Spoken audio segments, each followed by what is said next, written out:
Jazda v trolejbuse ho namiesto 1 centa vyšla na 40 eur. Ján Makan z obce Ponická Huta netušil, že v Banskej Bystrici už dôchodcovia necestujú zadarmo a nekúpil si lístok.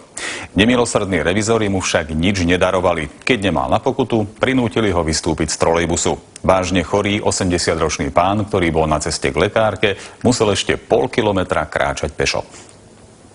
Manželia Makanovci bývajú v Ponickej Hute, ktorá je od Banskej Bystrice vzdialená 21 kilometrov. Netušili preto, že v meste už niekoľko dní platí cestovné pre dôchodcov vo výške 1 centa.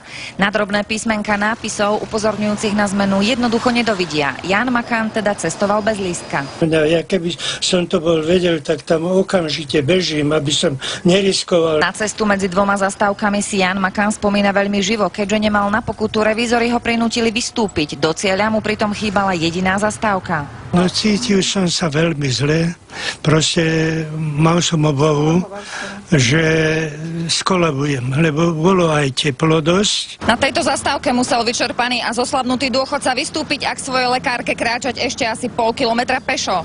Jeho manželka zatiaľ zaplatila 40-eurovú pokutu. Peniaze budú rodine chýbať, je to totiž suma, ktorú potrebujú na mesačnú dávku liekov iba pre manžela. Obaja sa však cítia ponížení, nič zle neurobili. Od revízorov očakávali iba trochu pochopenia. Dosť tak, no podľa mňa arogantne, no. Už veru ma okradli. Prečo takto sa dokázali zachovať, hlavne voči starému človekovi? Dopravný podnik konanie svojich revízorov obhajuje, je však ochotný uvažovať o tom, že Makanovcom peniaze zaplatené ako pokutu vráti späť.